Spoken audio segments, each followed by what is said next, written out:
The comeback. Possibly one of the most exciting things to watch in sport. From being seemingly out of the game to turning it on its head and coming out on top, to facing a potentially career-ending injury and making a return to the top. Welcome as we relive some of the biggest NBA comebacks of all time. Now I'm going to rewind the clocks to December 9th, 2004, where the Houston Rockets faced the San Antonio Spurs in a nail-biting clash. For most of the game, the Rockets held a slim lead, but with just 44 seconds left, they found themselves down 76-68. With 35 seconds to go, Tracy McGrady nailed a three-pointer from the top of the arc, and this was the start of something very special. Houston immediately fouled to send Brown back to the line, where he sunk both his free throws. After a screen from Yao Ming, T-Mac went for three and managed to somehow make it and draw a foul to make it a 4-point play. And just like that, the Rockets had closed the gap to just 3 points with 24.3 seconds to go. Houston fouled again to send Tim Duncan to the line, where he made 2 free throws, but McGrady came back with yet another tough three-pointer. After a timeout, the Spurs just needed to hold on to the ball for the last 11.2 seconds. But after a fall from Brown, the Rockets stole the ball, got it to McGrady, and here comes McGrady. No timeouts remaining.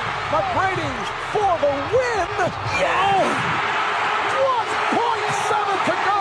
in just 35 seconds, Tracy McGrady pulled off the unthinkable, scoring 13 points and securing an unforgettable victory for the Rockets. But from making a comeback to win a game to an insane comeback from an injury, Elen Baylor is one of the NBA's greatest players without a championship ring. He faced persistent knee troubles throughout his career, yet in just his rookie season, he was finishing 4th in the league in scoring, 3rd in rebounding, and 8th in assists. Even during his military service, he averaged a staggering 38.3 points per game in the 1961-62 season. However, a devastating knee injury in the first game of the 65 playoffs threatened to end his career, as his game relied a lot on his high-flying ability, with some players even saying that he'd pause in the air while taking a jump shot and wait for them to fall to the ground before shooting. This injury was a major blow. Baylor's stats dipped in 1966, but he mounted an incredible comeback, making 4 consecutive All-Star teams and almost returning to peak form by the 66-67 and 67-68 seasons. However, Baylor's comeback was short-lived, as just 2 games into the 70-71 season, Baylor went down with another knee injury that all but ended his career. The Lakers went on to win their first championship since moving to LA, making it a very bittersweet end to an extraordinary career. But from one great comeback story to another, in Game 1 of the Eastern Conference semifinals, the Indiana Pacers found themselves down 105-99 with just under 20 seconds left in the final quarter. The Pacers inbounded the ball to Reggie Miller, who sunk a 3-pointer to close the gap to just 2 points. And after a stumble from Greg Anthony, the Knicks' inbounded ball was intercepted by none other than Reggie Miller, who raced back out to the 3-point arc to sink yet another 3 to tie up the game. And after a Pacer foul, Starks was sent to the free throw line, where he missed both his free throws. Miller grabbed a rebound off another attempt by the Knicks to make a bucket and was immediately fouled. Miller managed to score both his free throws to make 8 points in just 9 seconds to completely turn the game around and win it for the Pacers, who went on to win the series in 7. Another mighty comeback came back in 2010 when the Heat, with their big three of LeBron, D-Wade, and Chris Bosh, faced off against the Utah Jazz. For the most part, the game was going Miami's way. I mean, just look at this lead tracker for the first 3 quarters of the game. However, through the 3rd quarter, the Jazz started to mount a massive comeback, and with just 7 minutes to go in the final quarter, the Jazz had tied the game at 79 apiece. However, just as hope was returning for the Jazz, Williams knocked down a jumper, followed by Wade scoring 5 points in a 9-0 run to restore some breathing room for the Heat. Now, in the 8 previous games against Miami, Paul Millsap had averaged 6.9 points per game, but today he was feeling good. And after he was subbed on with under 5 minutes to go, he started to make an immediate impact, getting a rebound and a layup, followed by 1, 2, 3 3-pointers in a row to put Miami's lead to just 1 point with 4.3 seconds left on the clock. And after a missed free throw from Arroyo, followed by 2 made free throws by Wade, the Jazz had 3.4 seconds to tie the game and send it to overtime. Karolinko